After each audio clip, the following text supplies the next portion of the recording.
जय श्री कृष्णा।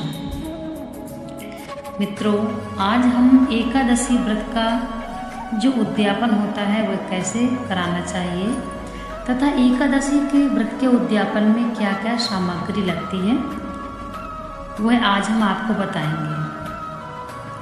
कहते हैं कोई भी व्रत हो जब तक उसका उद्यापन नहीं होता है तब तक उसका पूर्ण फल व्यक्ति को प्राप्त नहीं होता।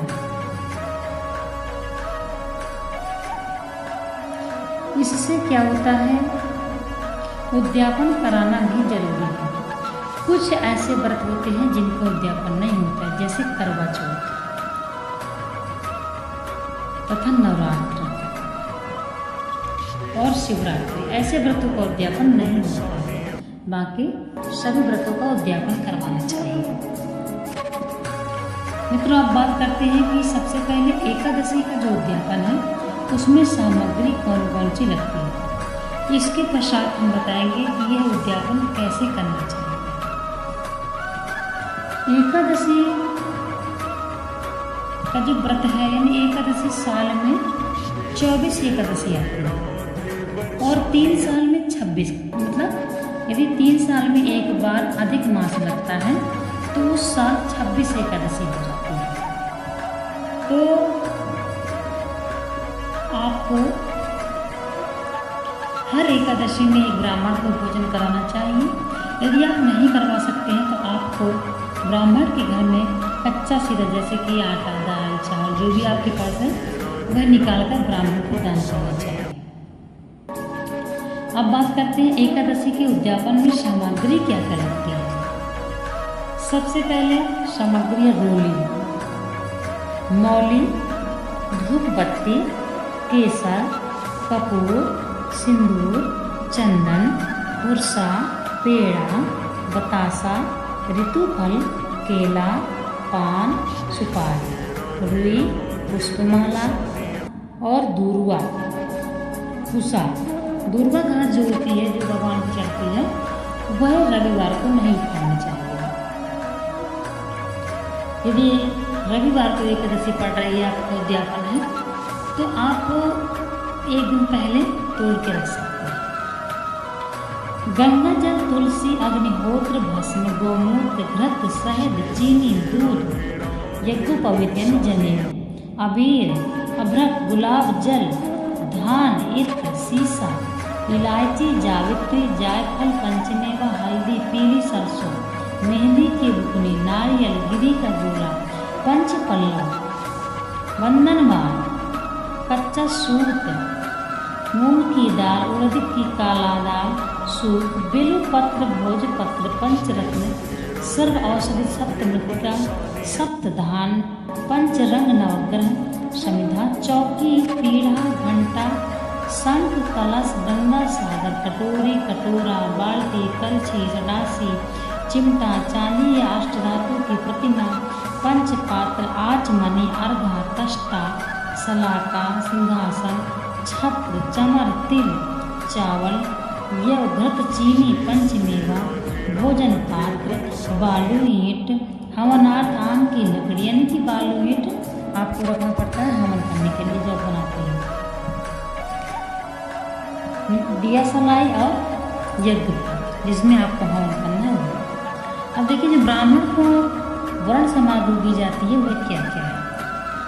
धोती, दुपट्टा, अंगोछा, यज्ञोपवीत, पंचपात्र, आचमनी, अर्घा, तष्टा, लोटा, गिलास, छाता, छड़ी, कुशासन, आसन, कपड़ा, कटोरी, गोमुखी, रुद्राक्षमाला, पुष्पमाला, हड़ाओ, अंगूठी, देवताओं को वस्त्र आदि।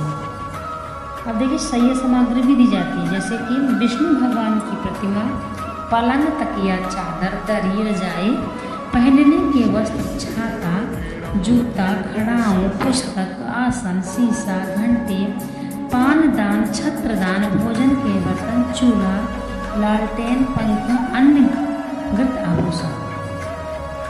यानी कि इस तरीके से गृहस्थी की बहुत सी चीज़ें हैं जो आपको देनी है। देने का प्रमुख सामान, यानी जो मेन सामान आप देखिए। एक साल में 24 एकादशी होती हैं, तो आपको एक साल में कम से कम 27 एकादशियों ब्राह्मणों को दान करना चाहिए। 27 अंगोछे एक ही ब्राह्मण को नहीं देना है, एक ब्राह्मणों को एक देना है। 27 जनेऊ पुस्तक, 27 ही पुस्तक लेना है। 27 व्रत की आसन जो बिछाने वाले होते हैं। 27 तुलसी की माला, विष्णु प्रतिमा, शंख, मूर्ति, गाय, बछड़ा, ये सब आपको लेना है। और उद्यापन के जिस दिन आपको उद्यापन होगा ये सब दान करना है। एकादशी का उद्यापन आवश्यक कहते हैं। भी कोई व्यक्ति एकादशी व्रत करते करते मृत्यु हो जाती है किसी व्यक्ति की, तो उनके जो बच्चे होते हैं उनको कुछ दिन उनके नाम की एकादशी का व्रत धारण करके फिर उनके नाम का उद्यापन कर देना चाहिए, तथा ब्राह्मण के सामने जाकर बोल देना चाहिए कि मैं अपनी एकादशी जो भी आपके माता पिता उनके नाम से किया हूँ और इन एकादशियों का फल मेरे माता पिता को प्राप्त हो, और आप उद्यापन करा दीजिए। तब आपके माता पिता भी जिनकी भी घर में हो उनको एकादशी के व्रत का फल मिल जाएगा। तथा एकादशी का उद्यापन कराना क्यों जरूरी है? देखिए, जब हम एकादशी की पूजा करते हैं उस दिन हम भगवान नारायण को बुला लिया, लक्ष्मी जी को बुला लिया, सभी को बुला लिया। जैसा आपको बनाने तो भगवान नारायण की प्रतिमा रखी है और पूजा कर लेते हैं लोग। लेकिन जिस दिन उद्यापन होता है तो सभी देवता यह इच्छा रखते हैं कि आज हम उस घर में हमारा निमंत्रण है, क्योंकि आज वहाँ एकादशी का उद्यापन है। यानी कि कहने का मतलब यह है कि जिस दिन आप व्रत करते हैं तो आप अपने इष्ट आराध्य को पुकारते हैं, लेकिन उद्यापन के दिन भगवान का पूरा परिवार आके आपके यहाँ भोजन करता है। इस प्रकार से एकादशी व्रत का फल प्राप्त होता है। तो एकादशी के व्रत को उद्यापन आप करिए। यदि इस पुस्तक के लिखे हुए अनुसार आपके पास व्यवस्था नहीं है, सामग्री नहीं है, पैसा नहीं है, तो आप थोड़ी थोड़ी सामग्री ला करके ही पूजा कर लीजिए। अब पूजा में भगवान भाव मांगते हैं। भगवान श्री कृष्ण गीता में स्वयं बोलते हैं कि मैं अपने भक्ति से बड़े बड़े चढ़ावे नहीं मांगता था, न ही मैं ये देखता कि मेरा भक्त मेरी पूजा विधि से कर रहा है अथवा नहीं, तथा मुझे तो भक्त का भाव देखना है, मेरे भक्त का भाव कैसा है। इसलिए कहते हैं जब भी पूजा करें अपना भावनी बहुत अच्छी रखें। भावना भगवान देखते हैं, तथा भक्त की भावना यदि अच्छी है तो भगवान को प्राप्त कर लेता है। वरना बड़े बड़े भक्त हुए और अपना शरीर फूंक दिया भगवान का भजन करके, परंतु भगवान उनको आज तक प्राप्त नहीं हुए। और जो सरल स्वभाव के हैं उनको भगवान दर्शन देते हैं। इसलिए भगवान की मनोकामना रखते हुए भगवान हमारे दिल में बैठे हैं, ऐसी मनोकामना रखें। और पूरा दिन एकादशी के व्रत के दिन आपको